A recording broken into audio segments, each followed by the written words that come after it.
Rešpekt sa nepýta, rešpekt sa získava. Nie je to náhoda, každý deň sa stáva. Každý môj krok má svoj vlastný cieľ. Nečakám na šťastie, budujem si smer.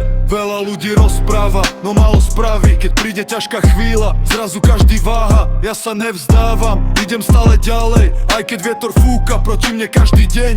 Nikto mi nič nedal, všetko prišlo časom. Každá chyba bola pre mňa ďalším hlasom. Naučila ma stáť, keď ostatní padli. Ukázala mi cestu, keď sa svet stratil. Rešpekt nie je o tom, kto kričí najhlasnejšie, ale kto zostane pevný aj v najťažšej chvíli. Činy hovoria viac než 1000 prázdnych vied, preto nechávam skutky hovoriť za mňa. Keď sa obzriem späť, vidím dlhú cestu, plnú padov výhier, aj vlastných testov. Každý deň som silnejší, než včera bol, lebo viem, že úspech nepríde len tak.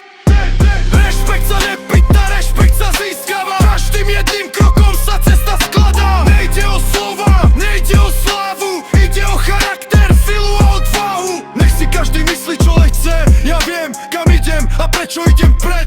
Keď raz príde môj čas, nebude to náhoda, bude to výsledok práce, ktorú nikto nevidel. Keď padnem na zem, znova sa postavím, svoje chyby príjmem a ďalej ich napravím. Nečakám výhovorky ani ľahký deň, každou skúškou rastiem, to dobre viem. Nejde o to byť lepší než celý svet, ale každý deň prekonať svoje vlastné včera. Ak si zapamätaj, keď život skúša znova, rešpekt sa nepýta, rešpekt sa získava.